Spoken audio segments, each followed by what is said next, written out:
Trails in the Sky, first chapter. Releasing September 2025. Y'all see anything wrong with this picture? GOG. I wonder what it could be. Well, I thought it was obvious. Hi, I'm Ben Kai.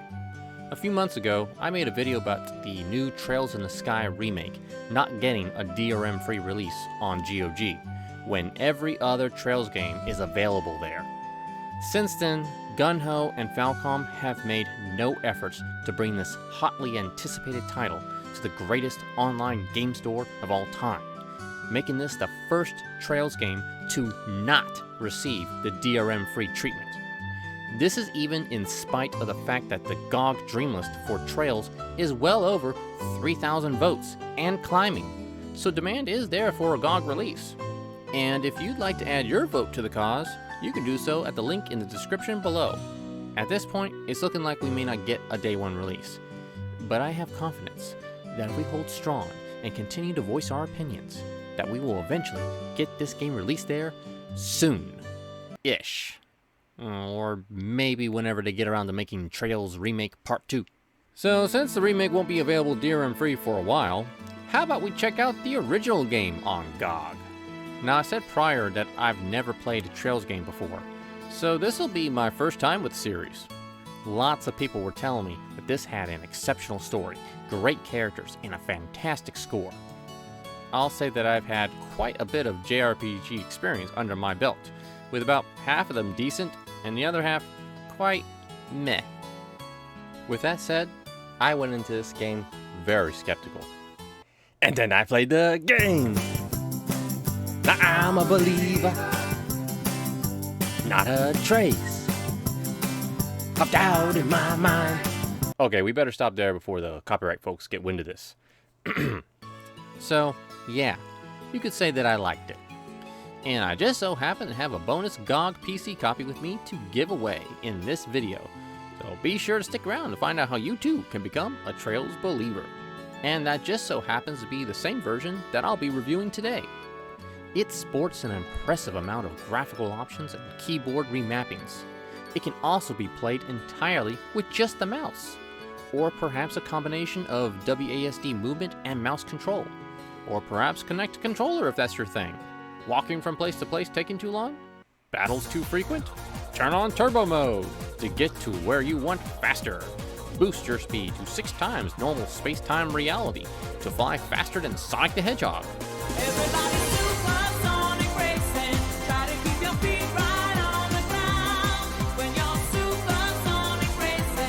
So let's start this baby up to find out why Trails in the Sky is so great and why you should play it too.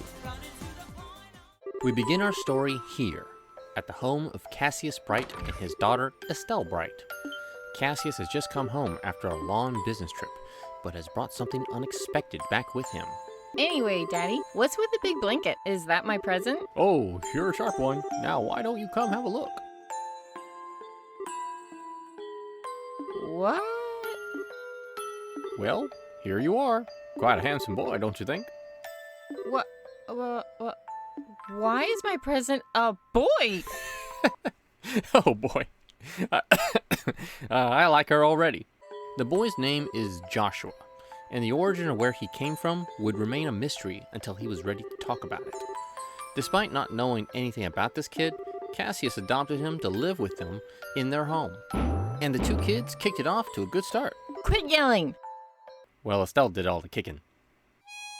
5 years pass, and both kids are now 16 and ready to take on the final test to become bracers, just like their dad. But what is a bracer, you might ask? Well, the bracers are an international peacekeeping organization, sworn to protect civilians across the globe.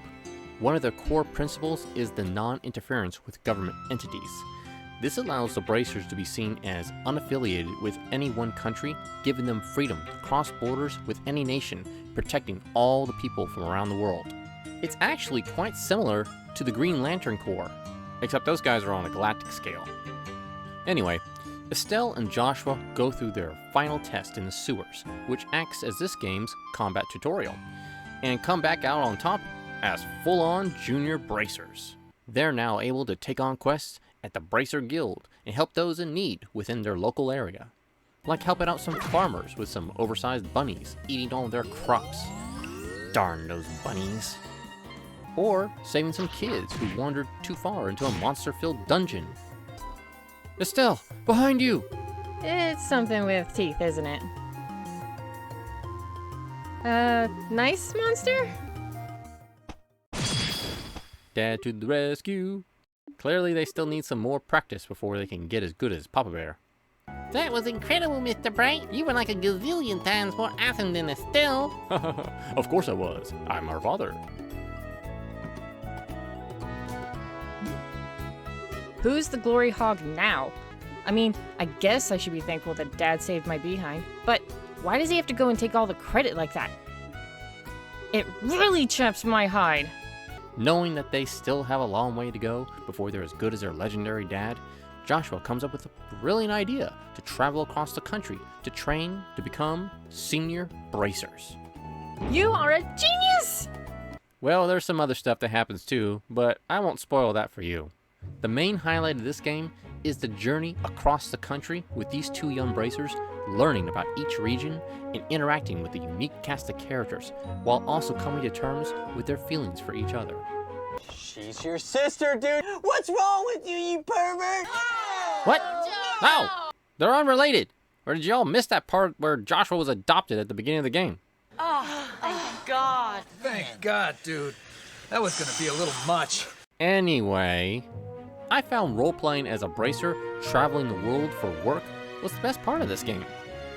With meaningful and interesting side quests that had none of those lame fetch quests thrown in there at all. Kinda like how I felt about The Witcher. I had the most fun in that game just doing Witcher stuff and taking on monster hunting jobs, and ignoring the main quest. Here, your frying pan. Not all jobs are so simple though. Many times there will be ways to perform better at a particular job to gain bonus bracer points and become a high-ranking junior bracer, along with sweet loot to go with each new rank you acquire.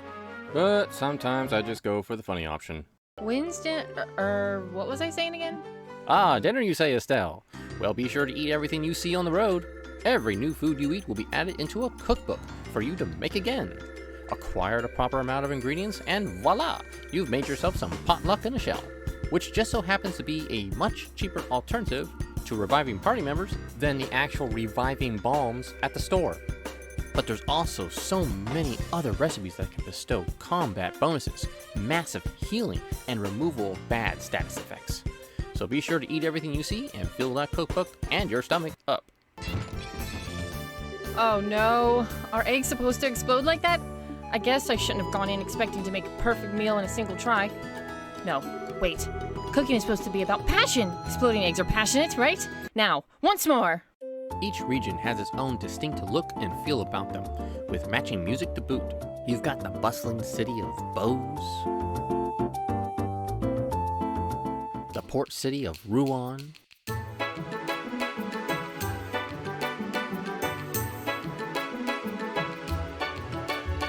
and the high-tech city of Zeiss.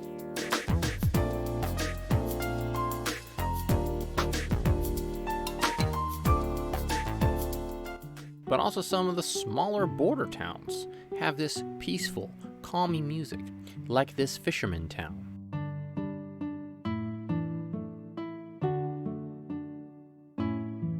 This calming feeling is the vibe I get for the entirety of the game. From the music, to the easygoing combat, to even the controls. You can play this thing entirely with just the mouse in your right hand to free up your left hand for a nice cup of Ractagino. Now, I don't necessarily like using the term cozy game, because the game industry has overused it for all those farming sims. But I have to say that I feel Trails in the Sky really does feel cozy to play.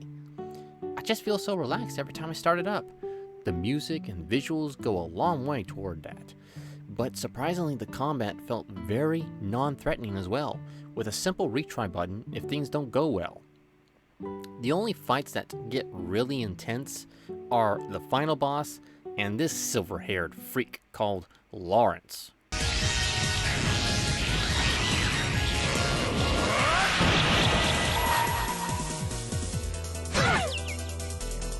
This dude is super powerful, to the point where I felt like this was one of those fights that you're supposed to lose.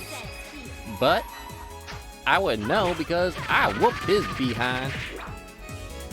Suck on this, you sauerkraut looking brat! Not bad. Piece of cake.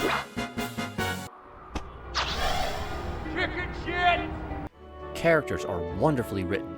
I especially love Estelle and her attitude. She don't take any crap from anyone. She's always upbeat and positive, loves to eat different kinds of food, and even capitalizes Doom.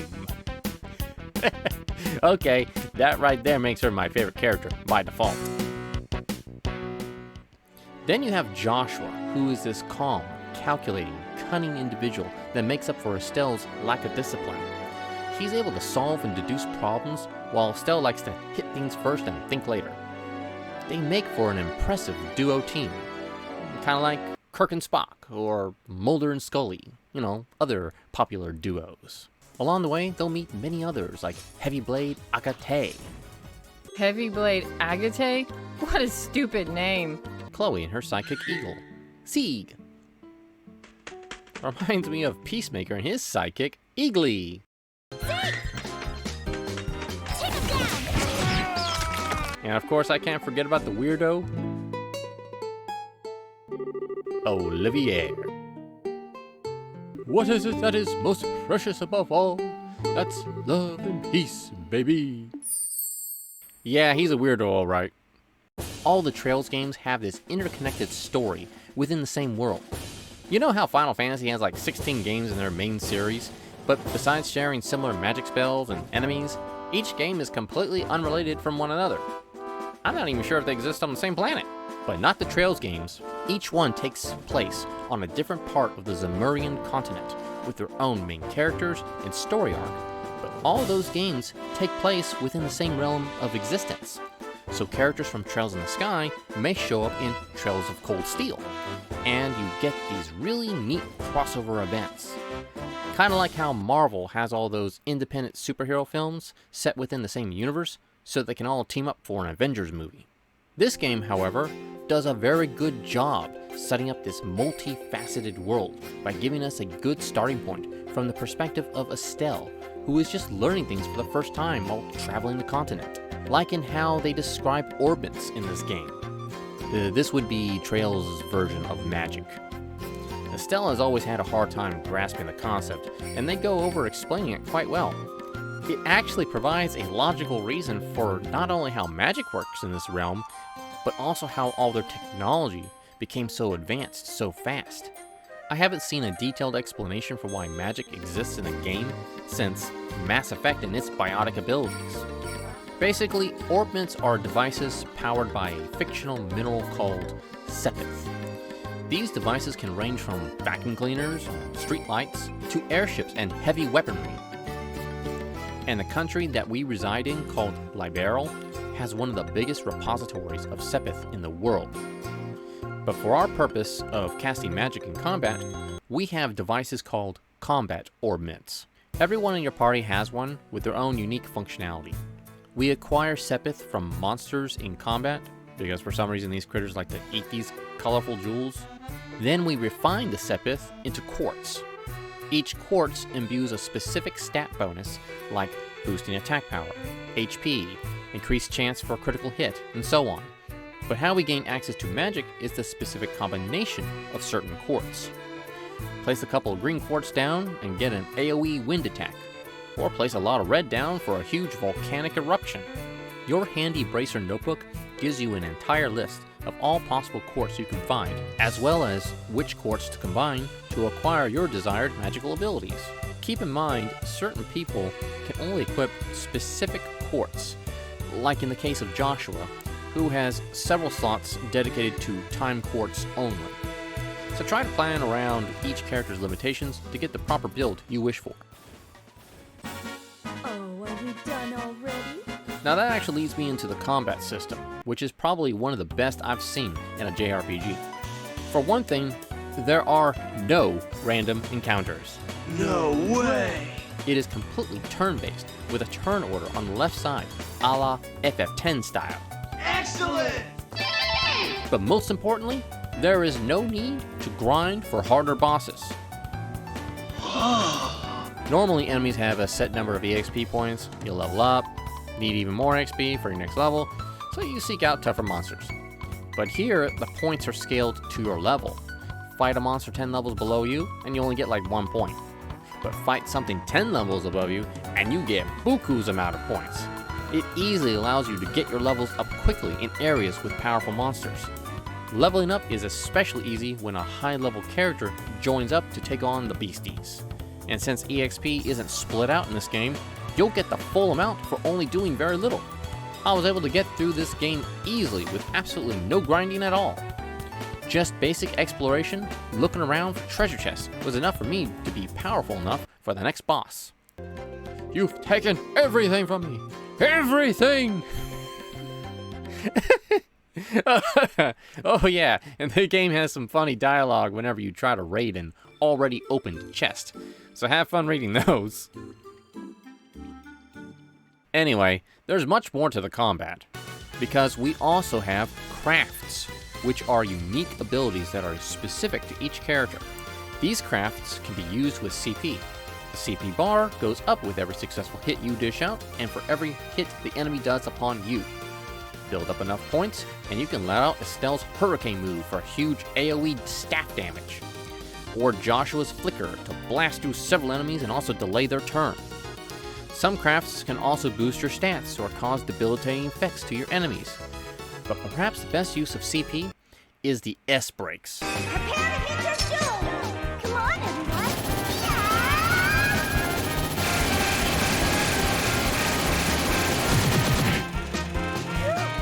Scary. Wow, that was powerful. Wasn't expecting that. These all-powerful abilities can be used when the bar reaches 100.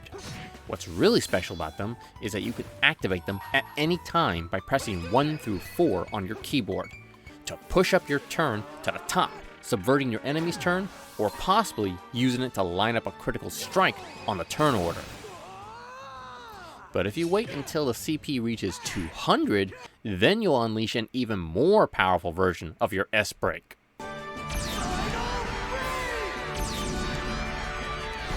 Kaboom!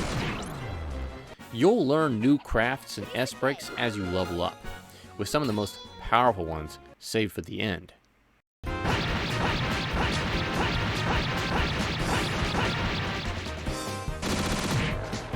We're good to go.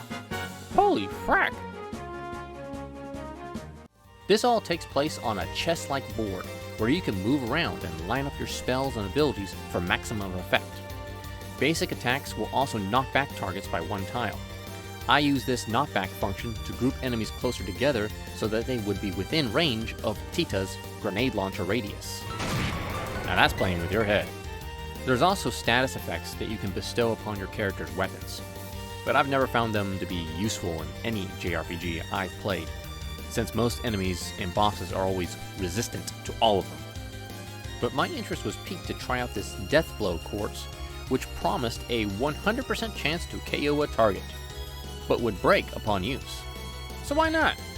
Let's see how it works on an evil penguin.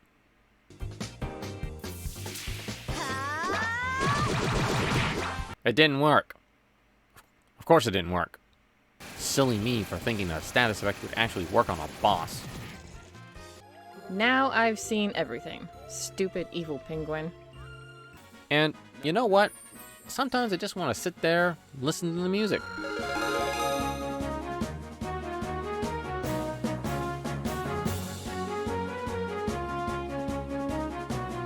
Yeah, it's good. Lots of good, catchy battle tunes, too. That'll really get you in the mood to fight them bad monsters. Not now. But don't stick around too long, because it'll let you know when things start to get real dire. And you're like, we got to go, now! And don't be afraid to run if enemies are too hard. You can always run away from any battle with no consequences. 0 damage! Uh-oh. Frack it! Abort! By the time I got to the end of this story and earned my Senior Bracer emblem, I was greatly satisfied with the conclusion, but then an unexpected story twist happens that made me go, Oh my. now I've got to start part 2 and see where it goes from here. It's sort of like the same feeling I get every time I watch Back to the Future. If I watch part 1, then I've got to watch parts 2 and 3 next. It's a Ben Kai law. Great Scott. I know, this is heavy. What I was not expecting was a save transfer to the second chapter. That's right, you can carry over your level, bracer rank, and certain story events over into the next game. Got a high enough bracer rank, and you'll earn goodies to boost you at the beginning of the game. Also, characters will remember if you talked with them or completed their side quests. You'll even get bonus rewards if you interacted with them in the past. Sure, it's nothing on the same level of Mass Effect, but it's still really cool to see this kind of effort put into this trilogy. So, maybe you'd like to try it out for yourself. I've got a copy of Trails in the Sky for GOG. If you thought my review of the game sounded cool to your liking and would like a chance at a copy, then leave a comment below about what your favorite moment from any video game was. And I'll add your name to a random drawing to be determined in my next video. So be sure to also subscribe to my channel to be notified when that video goes up. Also would appreciate if you'd give the video a like if you thought it was helpful to you. And if you haven't already, please add your vote to the GOG Dreamlist entry for the Trails in the Sky remake. Would really like to see Falcom release that there. Till then, I heard that a demo of this remake is available to try out, so I think I'll go check that out and gauge my first impressions of it while also comparing it to the original. I just hope that they still kept those funny treasure chest messages. Actually, did the chest jokes right? Yes. There's no chest jokes in the remake. What? Diabolical. Heinous. Outrageous!